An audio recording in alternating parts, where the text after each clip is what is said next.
Dexter dianggap sebagai pegawai berpangkat tertinggi yang terbunuh dalam pertempuran darat sejak perang bermula. Komander Brigade Iron Tracks 401 dari IDF, Kolonel Ehsan Dexter, terbunuh dalam pertempuran di utara Gaza, menurut kenyataan pihak tentera pada malam Ahad. Kolonel Dexter berusia 41 tahun dan berasal dari Daliat Al-Carmel, komuniti Druze terbesar di Israel. Beliau meninggalkan seorang isteri dan 3 orang anak. Menurut laporan Walla, Kolonel Dexter terbunuh dalam pertempuran selepas kereta kebalnya terkena alat letupan. Beliau dianggap sebagai pegawai berpangkat tertinggi yang terbunuh dalam pertempuran darat sejak perang bermula, menurut laporan itu.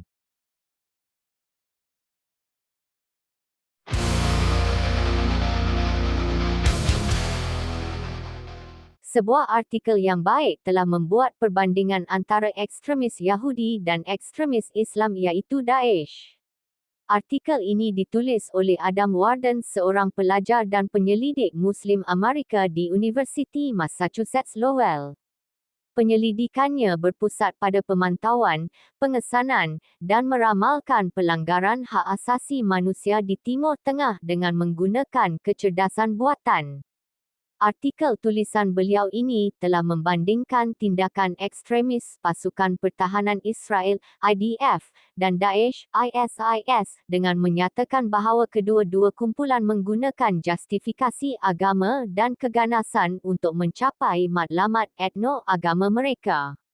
Walaupun Daesh secara universal dikecam sebagai kumpulan pengganas, asal-usul IDF dalam kumpulan militan Zionis seperti Lehi dan Irgun telah dihalalkan oleh komuniti antarabangsa kerana penubuhan negara Israel. Artikel ini menekankan bagaimana kumpulan Zionis ini menggunakan keganasan sistematik terhadap orang awam Palestin untuk mendapatkan negara Yahudi, serupa dengan bagaimana Daesh menggunakan taktik keganasan untuk menubuhkan khilafah. Kedua-dua kumpulan dikatakan berkongsi asas yang sama dalam menggunakan keganasan untuk menundukkan populasi, mengejar matlamat wilayah, dan mempromosikan ideologi ekstremis mereka.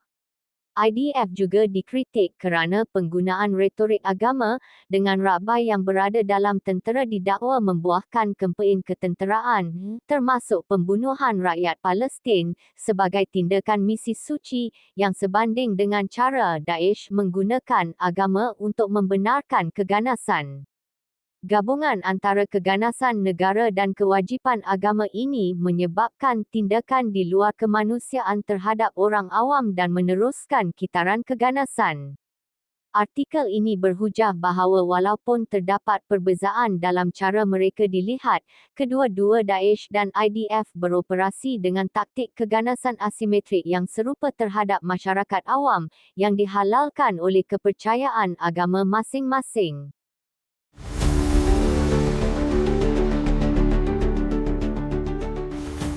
Penentangan Islam di Lubnan, Hezbollah mengumumkan pada hari Selasa mengenai beberapa siri operasi yang dilakukan oleh pejuangnya terhadap penjajahan Israel, sebagai sokongan kepada rakyat Palestin yang teguh di Semenanjung Gaza dan sebagai sokongan kepada penentangan mereka yang berani dan mulia, serta sebagai pertahanan bagi Lubnan dan rakyatnya. Operasi Hezbollah adalah sebahagian daripada Operasi Aiba, yang menyasarkan wilayah yang diduduki sambil menangkis percubaan oleh unit-unit Israel untuk menyusup ke bandar-bandar dan kampung-kampung di Lubnan. Operasi penentangan Islam adalah seperti berikut. Hezbollah menyerang kawasan mirip di Tel Aviv dengan peluru berpandu canggih. Hezbollah menyasarkan pangkalan laut Stella Maris di barat Laut Haifa dengan serangan peluru berpandu. Pada jam 7.50 pagi, Hezbollah menyasarkan pangkalan Glilot dari unit perisikan tentera 8,200 di pinggir bandar Tel Aviv dengan serangan peluru berpandu canggih.